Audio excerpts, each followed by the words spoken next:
Live only on The Zone. Usyk versus Dubois, July 19th. He silenced Britain's best. Usyk, the undisputed king, fighting to keep his crown. But now, the dynamite is ready to explode. Dubois is set to make boxing history. The hopes of a nation on his shoulders. July 19th, here Wembley roar for the heavyweight fight of the year.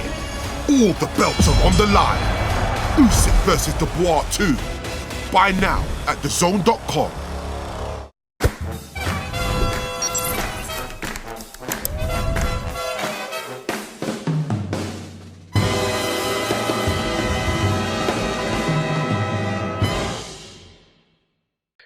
This is Joe Pugh for IFLTV.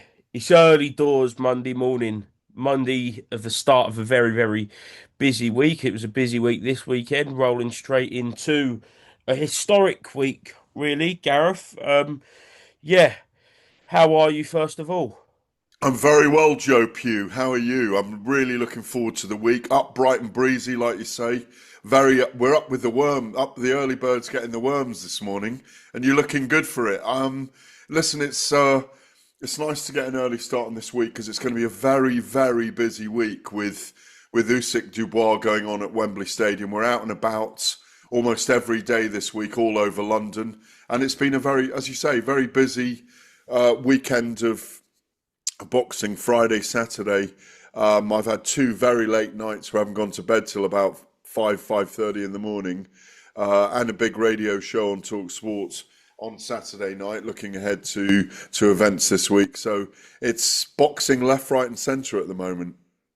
Yeah, look, let's do this chronologically then. Start off with last Thursday. What did you make of all the press conference antics with Edgar Balanga, Oscar De La Hoya, the Fongs, the dollar bills? I thought the decorum of Balanga was disgraceful last week, and he got his comeuppance on Saturday night.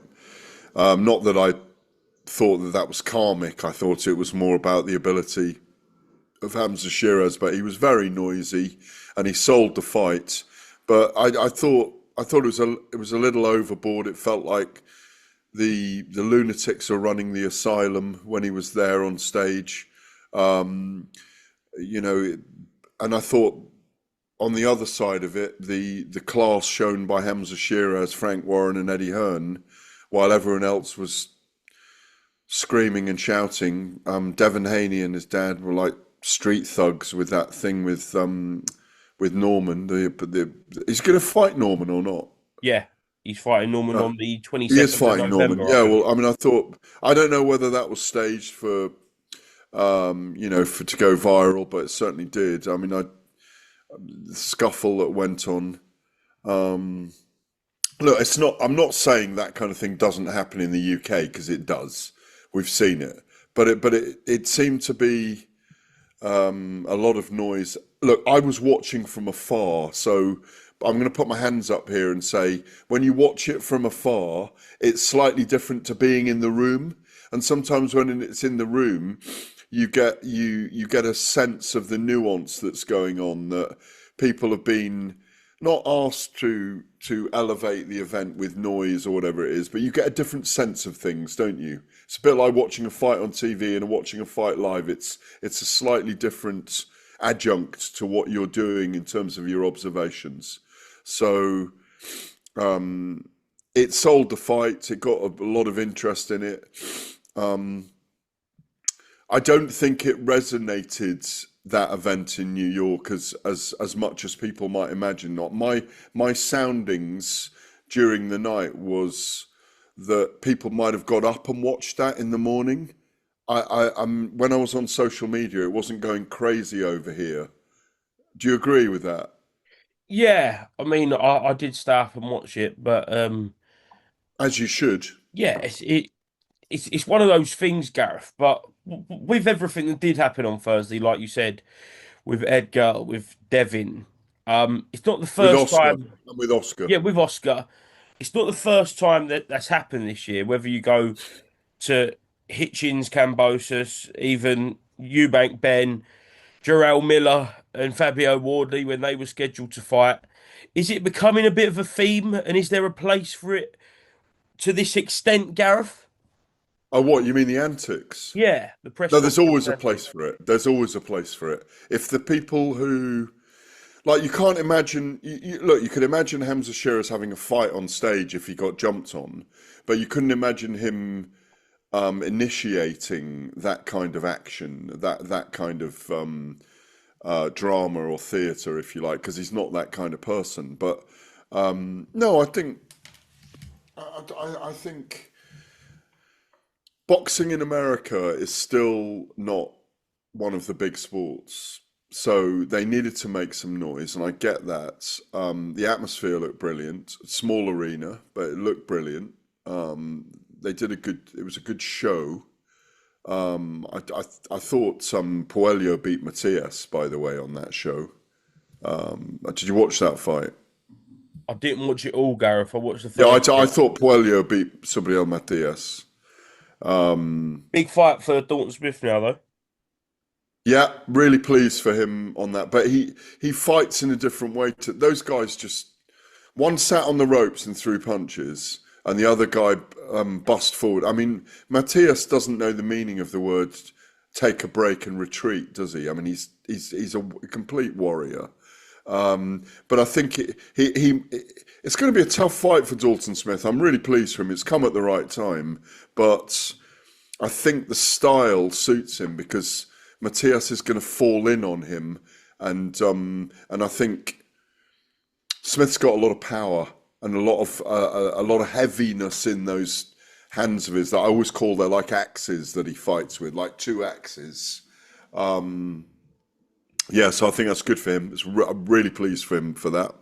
I hope it's over here. It's in Riyadh, Gareth, I Oh, believe. it's on the November card, is it? Yes, I believe it Oh, was a okay, November okay. card.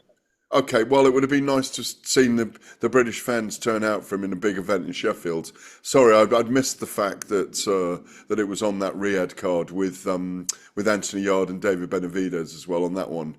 Who's headlining? I believe it's Benavidez and Yard headlining that, Good but fight that. it has got Devin Difficult. Haney on it. I think it's the Night of Champions, I think they're calling it. Right, the Knights of Champions. Okay, looking forward to that already. I've got so much going on that my radar is like not into November quite yet because that seems such a long way away. And obviously we need to stay focused on this week and what's happening here because this is enormous. The I think Dalton Smith can win that. By the way, I Good. think he can win that.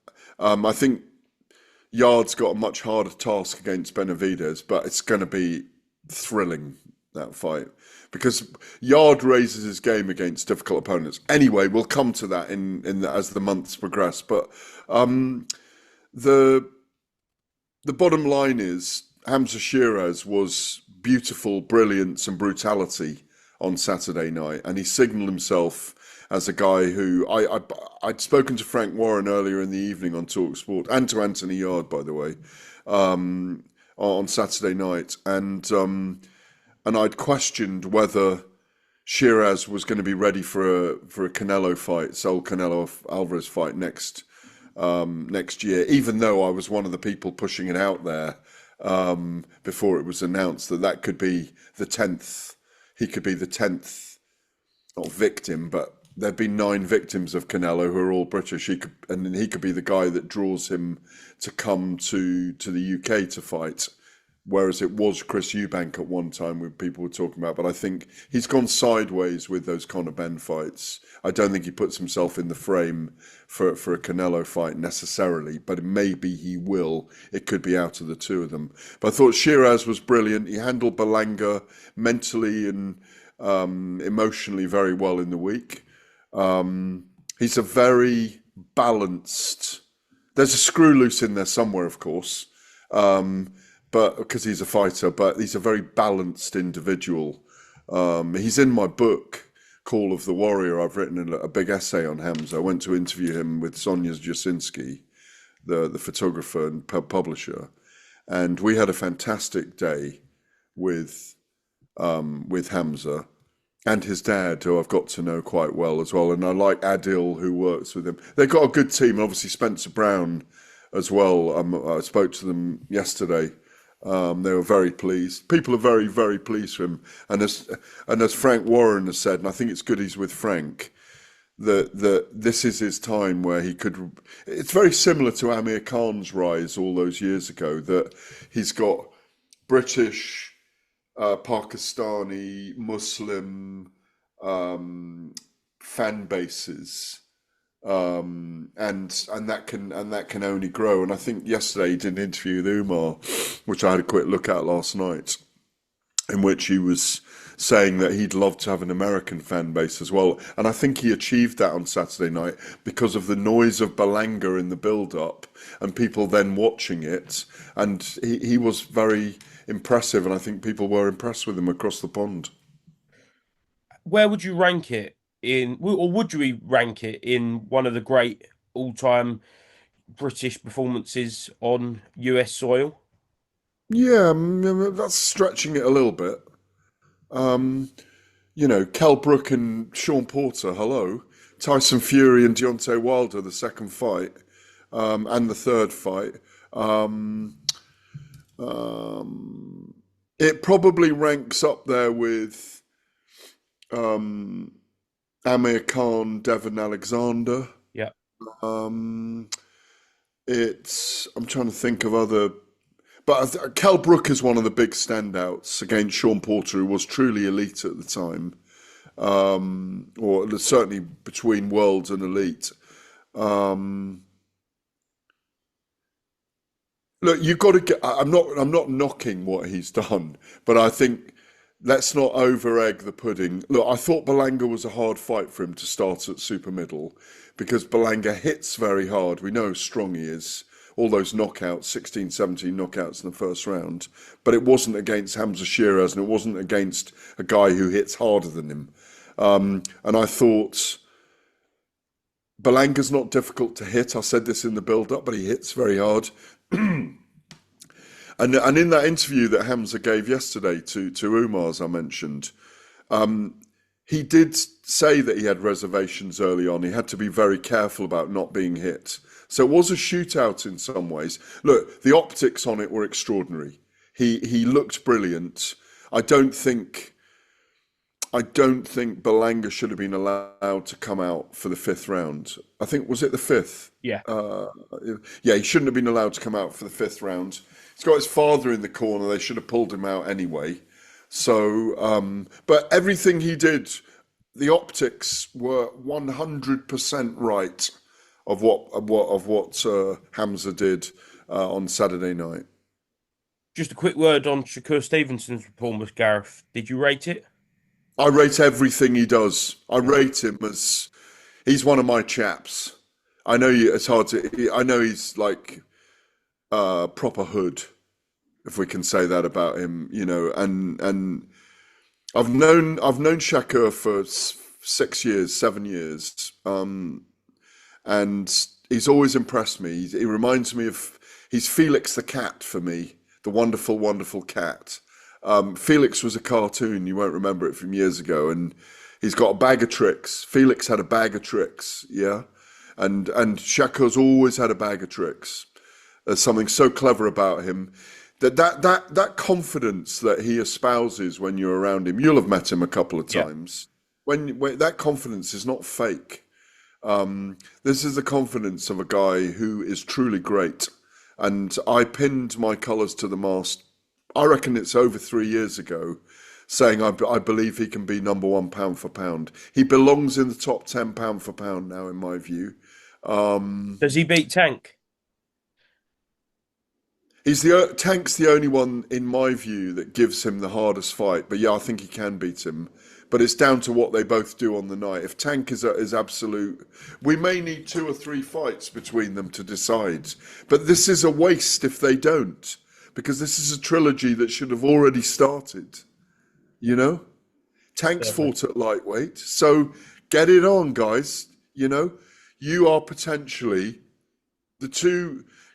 You know, because they're because Tank's a bad boy as well.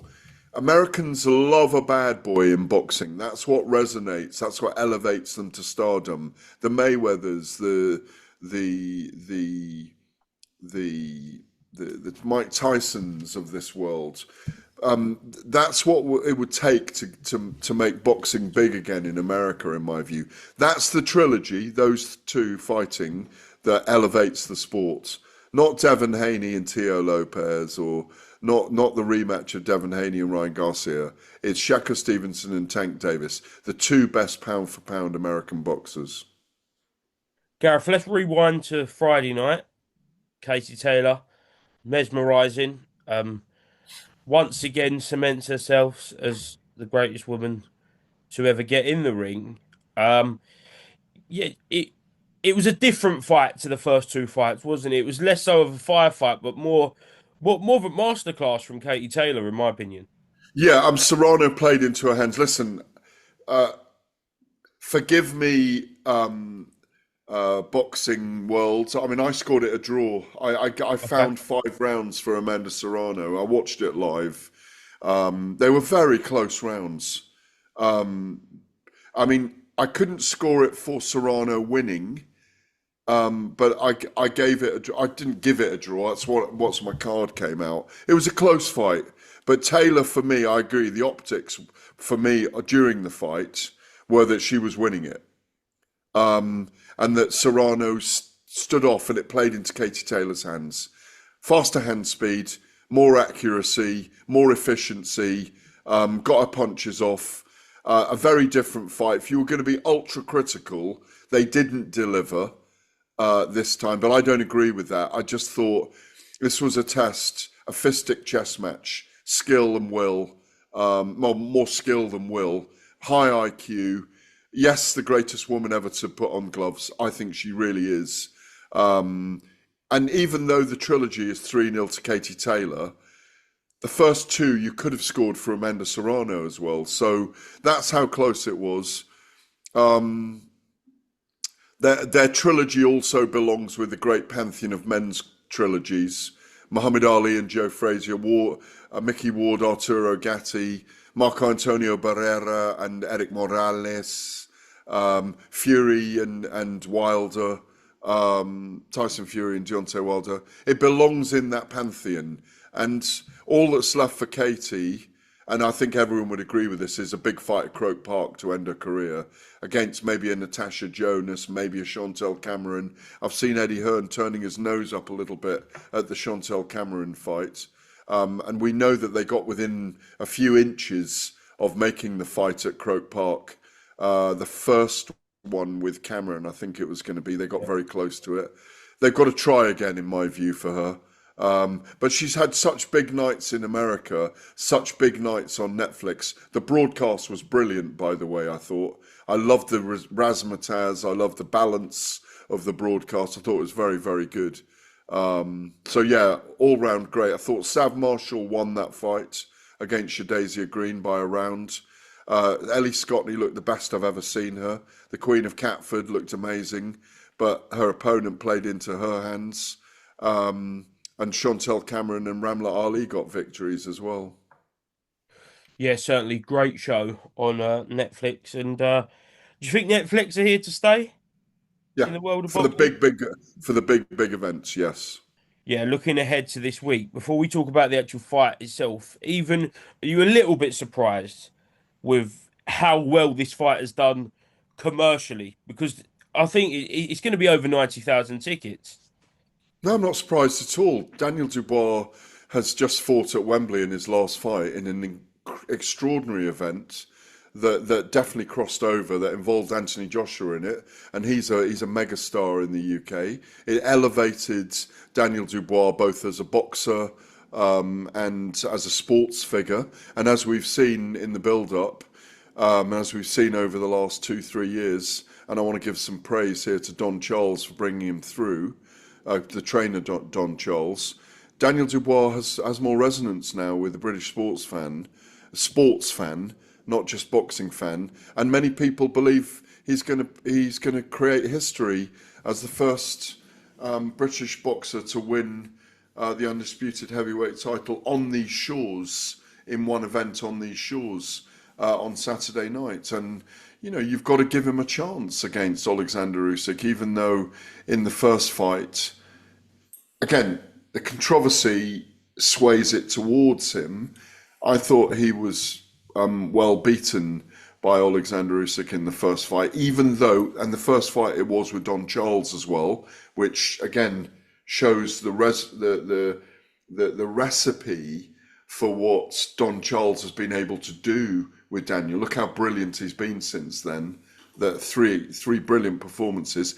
It was under 2 years ago that. It seems like so much has happened in the heavyweight division since then, and praise to Turki Al Sheikh for that, by the way, and the Saudi Arabians and their investment in heavyweight boxing, and also for the work that Frank Warren, particularly Frank Warren, has done with the heavyweight division and those 10 heavyweights he now has.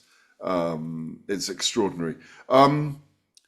No, it doesn't surprise me at all, to answer your question. This is a really big event, and we'll feel it all week. And, you know, it's also an event that is not under the auspices of Riyadh Season or the Saudi Arabians or Ring Magazine. And, it just shows how big boxing is in Britain. And something that, as I was talking about and alluding to just now when we're talking about Shakur Stevenson and Gervonta Davis, America needs to get a wriggle on, needs to kind of light some fires and send out some smoke signals that boxing's very much well and alive there, with a dozen stars who could cross over. They just need to get it moving there. If Daniel was to do it on Saturday night, would you say it would be more of Daniel Dubois' improvement, or would it be about Alexander Usyk maybe declining since the two Tyson Fury fights? Well, it just depends. I mean, that's a pointed question, and I get it. But it depends what happens in the fights. Like, if Daniel Dubois goes out there and catches Usyk early and beats him up and stops him in 5 rounds, it's purely and utterly down to the fact that Daniel Dubois deserves his place and has taken over, is the Kingslayer. Long live the king. The king is dead. Long live the new king, Daniel Dubois, the Kingslayer, because his time has come. He's 11 years younger than Alexander Usyk, who was 38 in January. And it's his time, and he's taken over. This is a young man's sport. The heavyweight division has been a division where men have been brilliant in their 30s, in their mid to late 30s. It's part of the sport. It's part of the physicality of people at that age, and about their experience. You know, if it's a 12-round... If it goes to the wire and he wins over 12 rounds against Usyk and beats him by a point on a split points decision, then yes, again, he deserves the ultimate praise for having developed against a guy who we believe is the master boxer of this era, along with his compatriot Vasyl Lomachenko, and along with people like Shakur Stevenson in terms of boxing skills. I mean, if he catches him in 1 round and knocks him out, then people will say, we need to see a third fight. You know how it works. Because Usyk got caught early, got knocked out. We need to know if he has got anything left or not. And that probably would happen. And it'll probably scupper a third fight with Tyson Fury for Alexander Usyk. Or maybe it would make a third fight with Alexander Usyk.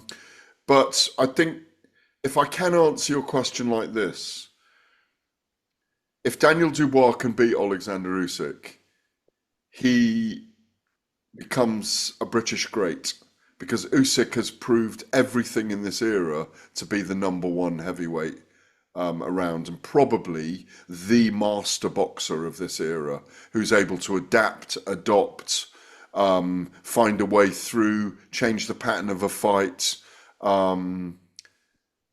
have difficult times in a fight, come back against guys, move up from cruiserweight to heavyweight, go on the road and beat everyone, fight like he is while his country's at war, never step outside himself, always staying in his lane. We all admire him, don't we? I mean, you can't not admire Alexander Usyk and who he is and what he is. Part of the narrative going into the Joshua fight for Daniel Dubois was how is he going to cope with 96,000 fans all screaming for AJ and get the big lights, the Wembley Stadium, and he just didn't seem phased at all at the ring walk when he got in the ring. Do you think that could be an advantage for Daniel Dubois if it does work out the same? Because there'll be a lot of Ukrainians, Polish, that area of the world in there, and a lot of support for Alexander Usyk. But he just doesn't seem phased, does he? Yeah, I mean he's got blinkers on, hasn't he? We saw it at Wembley in September against Anthony Joshua, who didn't. I mean, the expression I used last September, and I got pilloried for it by none other than Don Charles and Mr. Dewberry, his assistant, who I hasten to add, I must say this, when I went up to camp, they were brilliant with me. Dewberry and Charles. It was a pleasure to be around them, and it was a pleasure to see them again, having been beaten up by them verbally in Talksport studio last September for half an hour. But it was an absolute pleasure to be around them, and I think it's a very happy camp. It's a very efficient camp. There's other people there doing work, doing forensics on Usyk that I will reveal later in the week.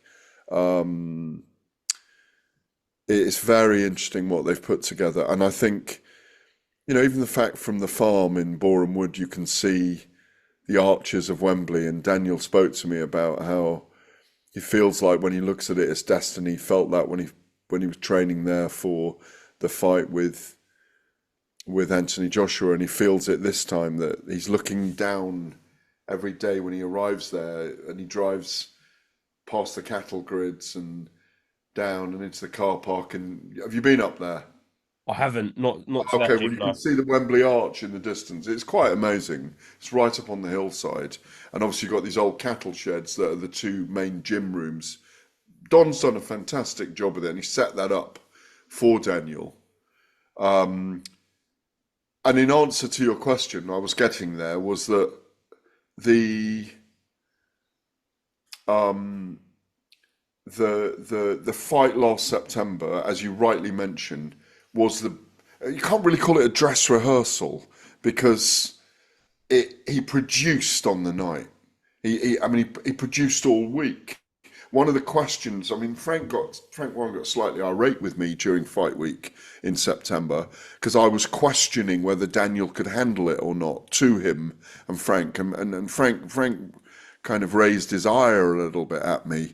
But I got to say that the questions I had about how Daniel was going to handle fight week and the extra attention, he grew. If anything, he grew with it. He grew in the performance, and now, to put in context, he's had the ultimate dress rehearsal at Wembley for Alexander Usyk. Obviously, he will walk first this time. No, he will walk first. He walked first last time as well. He did walk first last time, yeah, of course. So he's actually done that as well. So, because I was thinking he was the champion, why did Joshua walk second? That doesn't really make sense, but obviously it was in the contract. And Joshua, in many ways, was the A side, which is maybe one of the things that Don was peed off about last time. But oh man, it feels big. It's really exciting to be up early in the morning, having had a great weekend of boxing, and really, really looking forward to the entire week. Right, last one then, Gareth. Just timestamp at 11 minutes past 9 on Monday morning. What is your prediction for the undisputed heavyweight title fight that's going to be taking place in about, 6 days' time? Bell rings. Daniel Dubois comes out with educated pressure. Usyk's on his mettle, knowing that he's going to be throwing big, heavy bombs.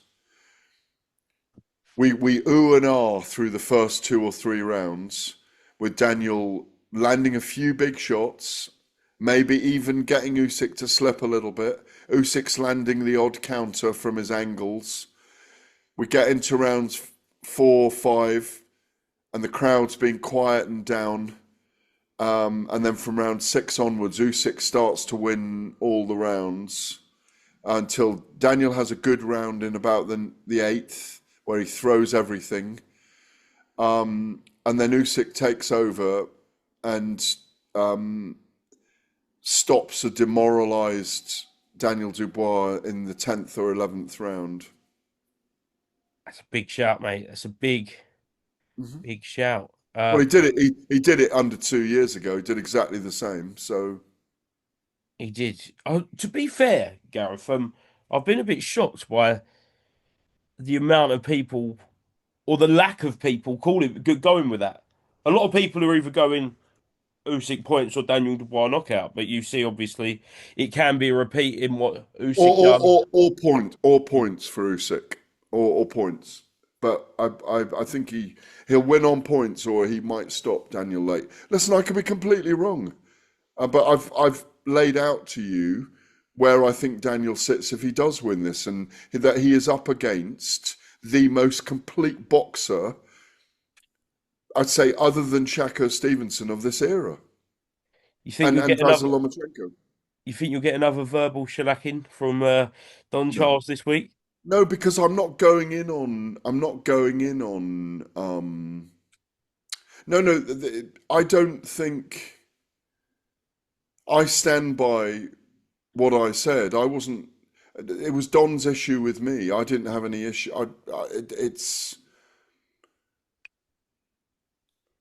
I still don't agree with what Don said to me about me. I mean, because I was just being authentic and giving my pick. That was it.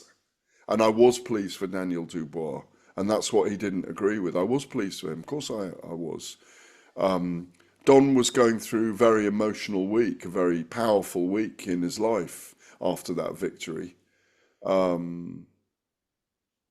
Like I said, I really enjoyed seeing Don the last time up in the camp and seeing where he is. He's done a brilliant job, and he deserves enormous praise if Daniel does win. All I am giving is my opinion. It doesn't. I give my opinion with my head, not my heart. And if I'm wrong, I'm wrong. Simple as that. Simple as that, Gareth. Thank you very much for speaking to IFLTV. Look forward to seeing you all week in and around London for what is going to be an absolute blockbuster, massive, massive fight. And as a British fight fan as well, for this to happen, we've really got to relish it and soak this up this week, haven't we? Yeah, and it's not the last of the stadium fights. I think we'll get 2 more here in the next. Well, we're getting one in September, Ben and Eubank. I think we might well get 2 next year. Canelo and SHEERAZ, Fury and Anthony Joshua, Tyson Fury and Anthony Joshua. Let the good times roll, baby. Let the good times roll, mate. I shall see you tomorrow. Live only on DAZN, he silenced Britain's best, Usyk the Brit Breaker, but now the dynamite is ready to explode. One night, one shot at Undisputed, Usyk versus Dubois 2, July 19th, right now at DAZN.com/boxing.